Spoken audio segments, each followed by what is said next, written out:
tea, you guys. Hello. Welcome to the next episode of this Let's Vibe podcast extravaganza this week. Today we're going to be talking about Regenerate Festival, which is a cute little 2-day house and techno festival in Denver. I had a massive nudge to go to this festival the moment that the lineup dropped. And so I got my girlies together and we made our way and I went to this festival. This was actually the second year that it happened. So I'm going to go over, some of the things to know about this festival in case you're interested in going. So without further ado, let's get into the Regenerate recap and review. So like I said, I found out about this festival the moment that the lineup dropped. I didn't even hear about this festival last year, but come to find out this was its second year of happening. And so I'm going to talk a little bit about like the overall experience, the venue, things like that. It is a little bit of a smaller festival, so I'll touch on, some things briefly, but there really isn't that much to cover. But it was really fun. I had a great time. I, got this nudge to go, and as some things developed in my personal life, I understood why I needed to be at this festival to just have a weekend of fun and girly time and just feeling supported and guided. And yeah, it's always so funny. Every time I go to Denver, I feel like I just have some type of a wake-up call almost, and I feel like I had another one of those kind of moments. And it was almost like, the Tower card in tarot, like that's what this trip kind of was for me, which I'll get into, but let's talk about the festival first.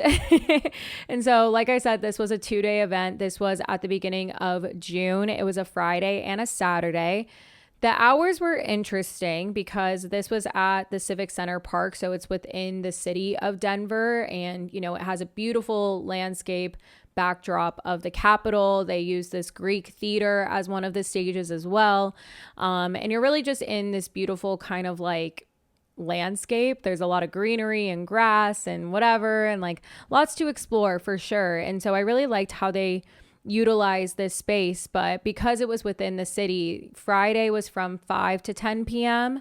and then Saturday was from 2 to 10 p.m. And so I thought that was a little bit interesting timing wise, because it didn't quite feel like we got a full taste of the festival. Like Friday went by so quick in my opinion.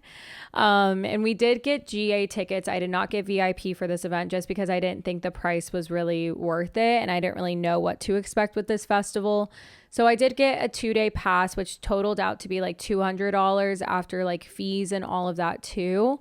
But I was really excited to go and check it out because the lineup was what really drew me in. And it was kind of reminding me a lot of like Seismic Dance Event, which is a 2-day event, but like in Denver, you know what I mean? So it was a little bit like, kind of giving that vibe. So I was really interested to see what it would be like. And yeah, it really was an easy festival to navigate overall. Like I said, the venue was in that Civic Center Park, so it was easy to get to and from.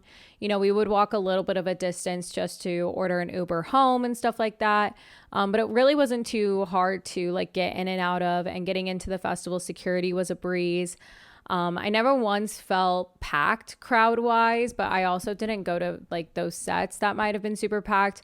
Friday was definitely a lot more busier, I think, because of John Summit. And then, the conflict for that day was Gorgon City and John Summit. I picked Gorgon City, so I didn't really get to see how packed it felt at John Summit set, for example.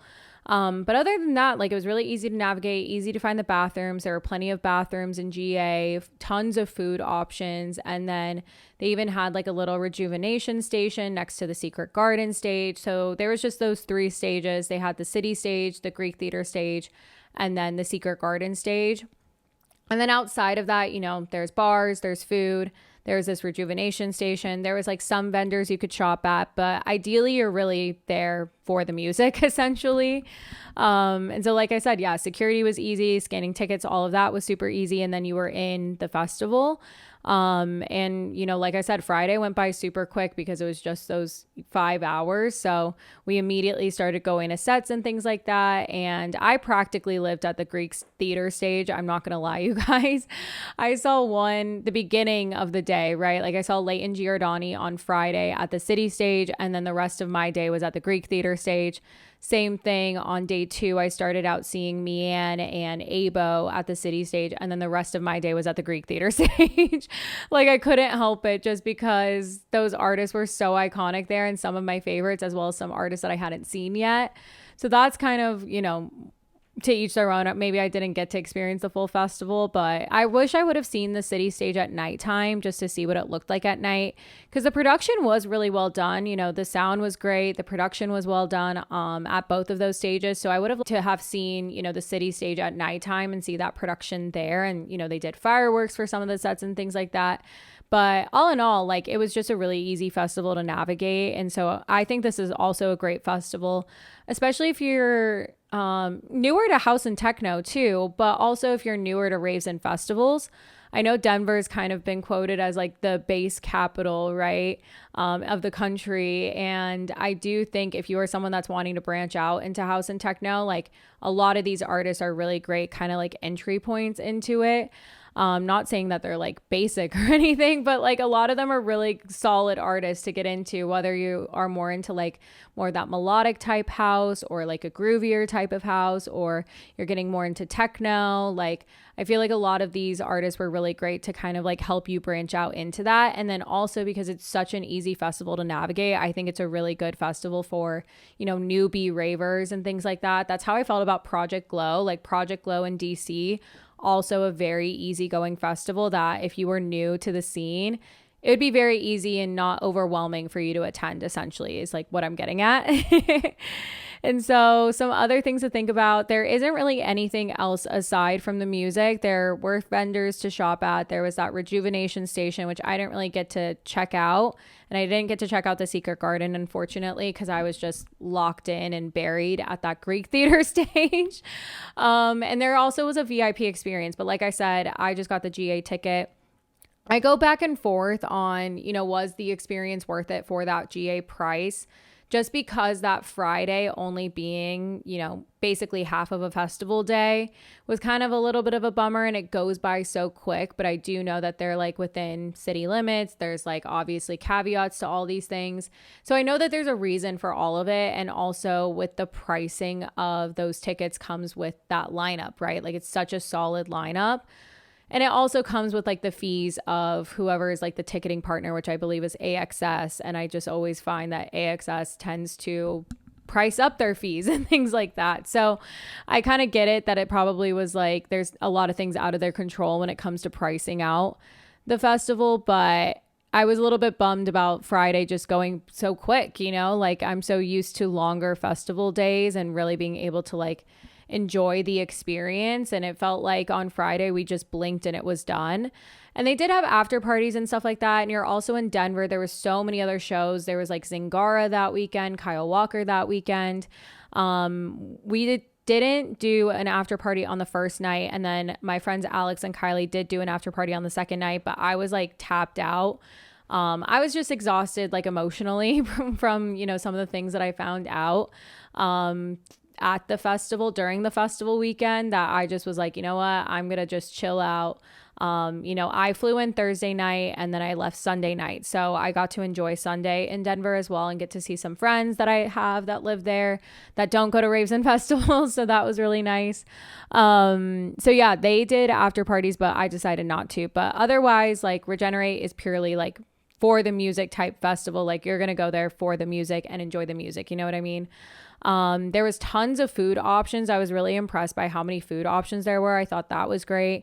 I didn't even eat on the first day because I ate before the festival, then ate after the festival because it was such a short day. And then the second day I got a taco plate that was really good. They did have some solid like alcoholic and non-alcoholic options and things. That was really great. And staying hydrated. They did have a water station, but otherwise they were selling Liquid Death. So you just found ways to kind of stay hydrated and all of that, which brings me to the weather was actually pretty nice for this festival, to be honest. The first day was a little bit hot, a little bit toasty, but there's tons of shade at this venue, which is really nice. And then you just find other ways to stay cool and all of that. And then the second day there was a little bit of rain that came through, but it was a super quick, like, 30-minute rain, which was nice. And we had ponchos because it was kind of like a little bit of thicker drops. So we did wear our ponchos for a little bit, but then it clearly passed by. And then nighttime, it honestly felt cool enough, but not cold. Like it felt cool enough to kind of contrast the heat from the day, but I didn't feel freezing. So that was really nice. I did bring a pashmina just in case, but I didn't end up using it. So I felt like the weather was pretty good for that time of year in Denver. And I thought that that was really nice. And it's a city festival. So, you know, it just has that kind of vibe to it that feels really fun and light and like easygoing. So that's really it when it comes to like some of these things about the festival itself. If you have any questions, let me know. But otherwise, it's a really easygoing festival. Like there's not much to report back on. And like I said, my only thing that is my like only con, I guess, was like the ticket price, just because you do get like half of a festival day on that Friday. But that's like the only thing, you know, like for a second year of a festival, I thought it was very well run, very organized. And I really don't have any complaints about the experience otherwise, you know, like I had a great time. And I think having more time on that Friday just allows you to get more settled in, because we got in and we immediately had sets that we wanted to go to, you know? So that was kind of the overwhelming part of it all. And, you know, having more time at a festival just allows you to get settled in a little bit better. And I think for me, I was also coming into this festival with a little bit of like chaotic energy because I talked about this in the life update episode, but literally on the way to the festival, I found out that my ex is dating someone new. And it's not a matter of him moving on and like whatever, like I'm happy for him, whatever makes him happy. Like I'm so at peace with everything. It's just the timeline of events of how we got to this point that just did not sit right with me. And so it just kind of like caught me off guard. But I think that's exactly why I needed to be at this festival, to kind of just like re-ground myself, be around good people, and just kind of move through what I was dealing with that, you know, and like processing through that. So it all needed to happen as it was meant to. But I think that did kind of impact my energy a little bit. Like I said, by Saturday at the end of the day, like I had no energy to go to an after party. Like I just could not do it. So I stayed home, you know, and I just felt like that was what was best for me. But all in all, like I feel like the music was really good and helpful. And so I'll move into that part, right? Because that was what really got me through. You know, getting to see Gorgon City at like a Greek theater style stage. Like if you don't know Gorgon City, like their whole theme is Greek. Of course, as I'm like filming this, there's a storm coming in. But honestly, like the lineup was what really sold me, because it just featured a lot of names that I already loved, like Gorgon City, like Ben Bomer, Eli and Fur, John Summit. But then it also included names that I hadn't seen. Like one of the big names that I really wanted to see was Casablanca, and I'm really glad I got to see him. I also wanted to see Abo. So with this stacked lineup though did come some conflicts, right? Because they had to obviously spread these artists out between, you know, the two stages, and then the Secret Garden stage was kind of for up and coming type artists, local talent, things like that. And that is why I practically lived at the Greek theater stage. So, you know, like the first day I saw Leighton Giordani at the City Hall stage. And then the rest of the day I was at the Greek theater. I saw Eli and Fur, I saw Casablanca, and I saw Gorgon City. All very iconic. Casablanca set was just like really incredible live set. Honestly, I thought they did a really good job, and I got to hear a lot of songs that I've like loved by them for so long. They did a really good performance, honestly. Like they put on a show. And then Gorgon City, of course, in that Greek theater style was just everything I needed and more. And they have such good like breakup healing songs. So I was just like singing and dancing it out. And like my friend Peyton found me and he gave me a little gift that he always does at every festival. And of course it started to make me cry because he knew what was going on, right? And so that was really comforting, and I was really glad to have him because he knows, you know, what's been going on in my life, and he was able to kind of be there for me for that, which was really great. And then, yeah, that was basically like day one, some of those highlights. Eli and Fur was also great. For those that don't know, Eli and Fur, when it comes to performances, one of them, I believe it's Fur. The Fur part of Eli and Fur. She deals with a medical condition that doesn't allow her to perform or tour a lot. So, for the past year, I have seen Eli and Fur, but it was just Eli. And, that was even at like Arc Music Festival in 2021. And then even in Juna Deep this year, it was just Eli. And so Regenerate was really special because we got both of them. So if you ever see Eli and Fur and you have both of them, like that's really special. Because you get to see them vibe and like really perform together and enjoy it together. And I just find that to be really special. And even if you see one of them alone, like it's still a really good set, but they're a duo, right? And they're also coming out with an album. So there was also some, IDs in there that I'm excited to hear get released on their new album. So that's really kind of like the day one vibes. Like I said, I lived at that Greek theater stage and that was still the same theme for day two. We did get there pretty early for day two. We saw a little bit of Mian and then Abo at the City Hall stage. And then I popped over to the Greek Theater and I saw Marsh. I had saw Marsh at Project Glow, but it was a back-to-back. So I was excited to see a solo set from him. That was really great. Then we saw Cassian, which is more of that melodic techno vibe. He's definitely transitioned into that. I do kind of miss old Cassian, which was like deep melodic house a little bit, but he's gonna go on his journey and do his thing. But yeah, I was excited to see what his new style kind of is and watch him do that. Then from Cassian we had Ben Bomer, which like he's one of my favorites, and seeing him live was great.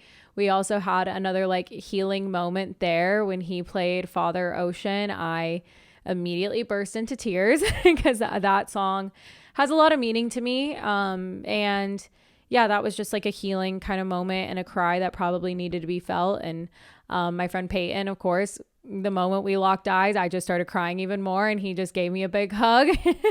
And that was just really comforting and nice to have.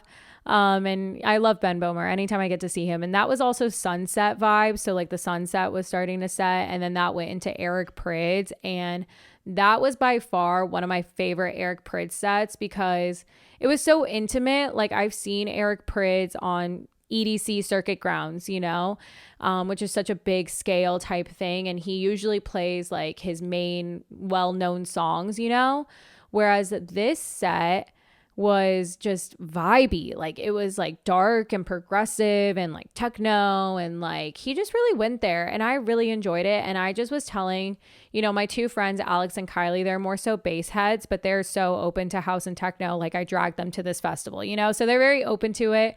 During Ben Bomer, they went to go see Disco Lines, so they came back for Eric Prydz. They saw the beginning of Purple Disco Machine. Then they came back for Eric Prydz.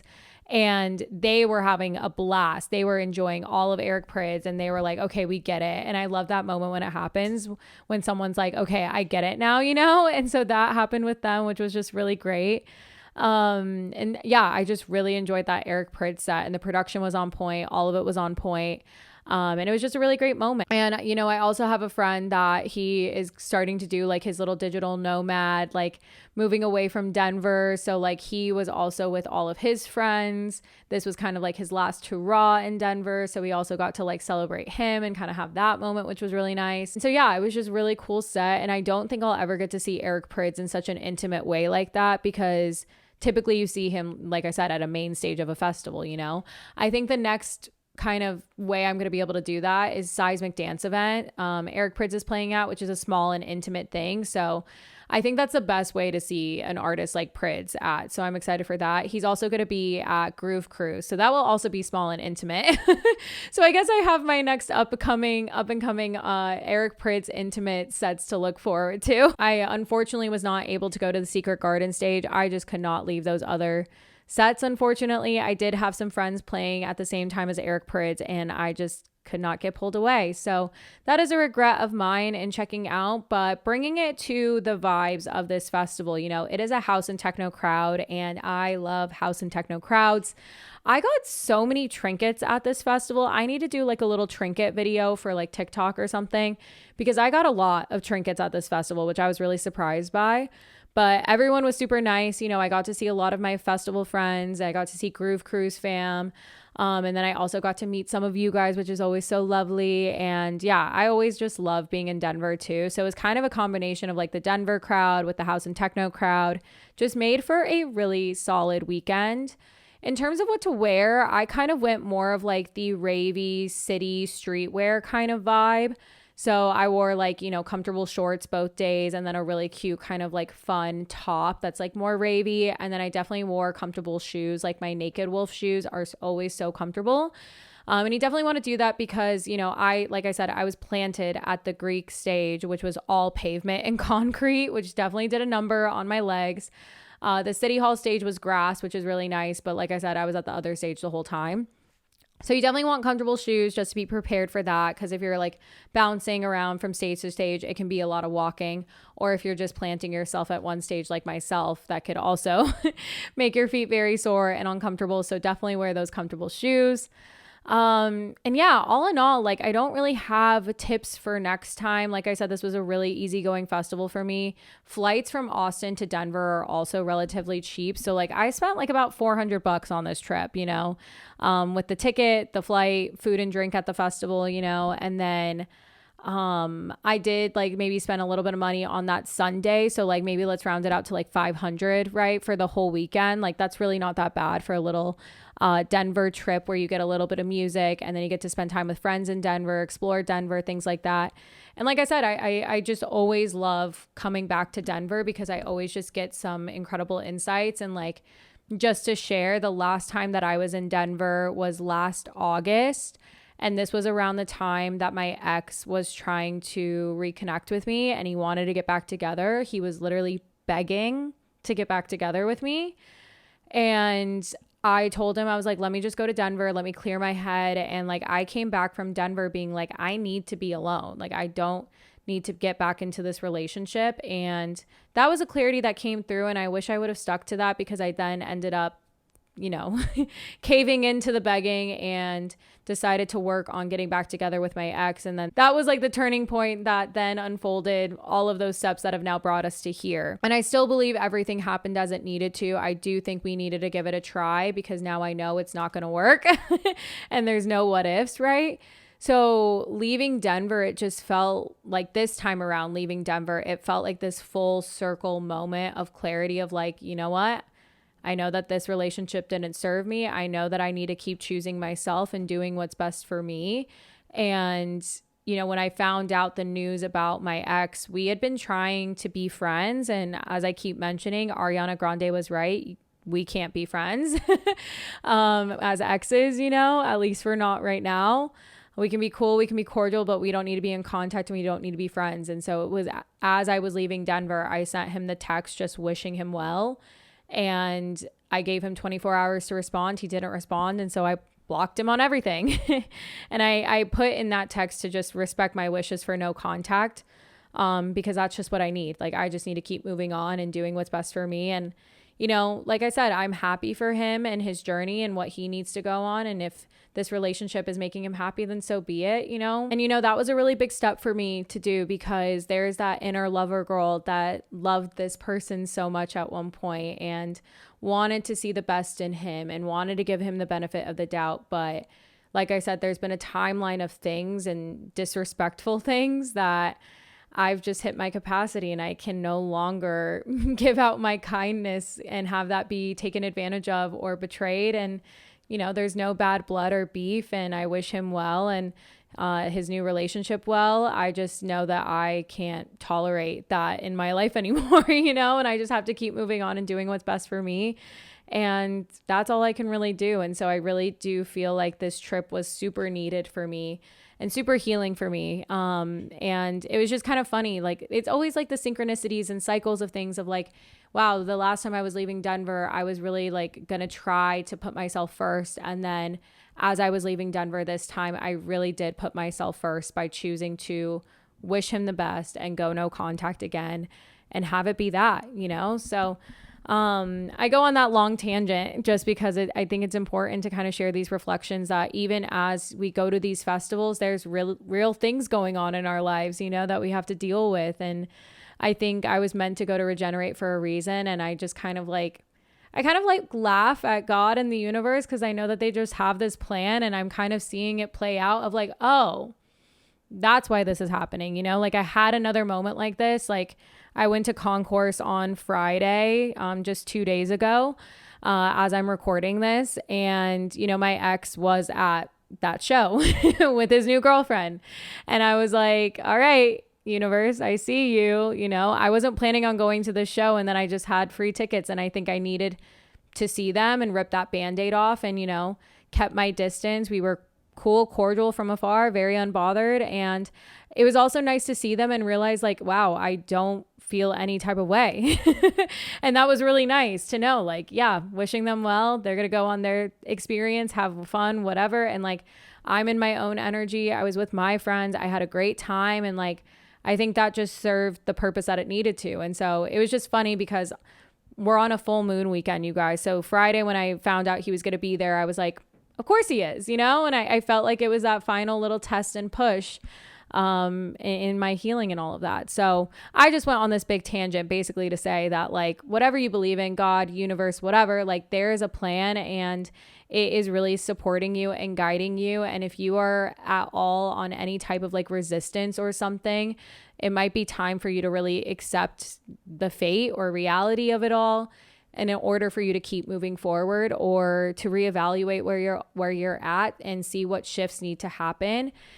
Because as I've continued to choose myself, life has just continued to open up for me more and more. Ever since Friday, like I have just felt so much lighter, and I feel like I've really released and let go of this attachment, and realizing that like I didn't feel anything. And it wasn't like I was blocking my feelings. Like I know what it feels like to be in the same room as my ex and have a heavy heart. Like I know what that feels like from something that happened last year when we reconnected and we were at the same show, we were in the same space, and I did not feel that way on Friday. And I think that was just like a serious moment of growth for me.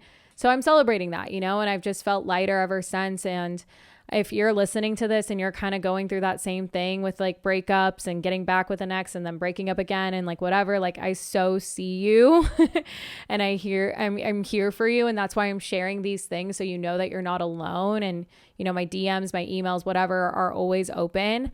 And I've thought about doing a part 2, like healing from a breakup episode, because I have so many more like, I don't know, things I've learned and things since last summer, but I don't know if we want me to keep talking about it. So like, you guys can let me know. I don't know if I'm like kind of, you know, pushing this breakup narrative into the ground even more for you guys. But, you know, a lot of us are recognizing that we're just not with the right people and we're not in the right relationships. And that comes with some healing from that. So that's my perspective on that. But bringing it back home to Regenerate, would I attend again? And this is kind of similar to Project Glow. I'm grateful for the experience, but I probably would not attend again, just for the sake of calling in new experiences and trying new things. Like I would love to go back to Denver, maybe for Dead Rocks, you know, or something else. But like I said, I love going to Denver. And if you're in Denver and you didn't go to Regenerate, I think it's a great festival to go to. Like I said, I think it definitely has the potential to continue to grow, and I'm excited to see how it grows, because even for like the second year of a festival, it was very well run. Also, if you have someone that's getting into house and techno, or someone that's getting into raves and festivals, like this is a really solid event to take them to. I think my personal thing of not attending again would just be to go back to Denver for other experiences, essentially, because I love Denver so much, you know? So that's really it when it comes to Regenerate. But if you have any questions, definitely leave me a comment and let me know. I hope you enjoyed today's episode. This is the final festival recap, and we can finally be done. And then I don't have my next festival until Arc Music Festival. And I'm going to be more on top of it, you guys, of getting these recaps and things out for you. I just went through like a very big 7-week portal of like celebrating my life and celebrating healing and like all of these things, that when I came back from Arizona, which was like after Regenerate, I just needed to decompress like for a few weeks. And so now we're getting back into the content game, but we have Arc Music Festival to look forward to. I'm going back to ACL this year. I'm going to 3 Points, and then I'm going to Seismic Dance Event to finish out my year. So we got 4 more festivals to go. Which will make this a 9 festival year, which has been a long time since I've had one of those, but I'm definitely feeling back in my energy. My focus is reeled in. My aura is glowing, as a lot of you can tell. And I'm just excited to be back and doing the things that I love and sharing these experiences with you all. And there's some exciting shifts and things to come out of this, I promise you. So yeah, that feels very complete to me. I hope you enjoyed today's episode. Look forward to one more episode to round out this week. We are doing an Ask Aid Anything episode. So stay tuned for that. I hope you enjoyed today's episode, and I will see you guys in the next one. Have a very vibey rest of your day, a very vibey rest of your week, and I'll see you guys in the next one. Bye.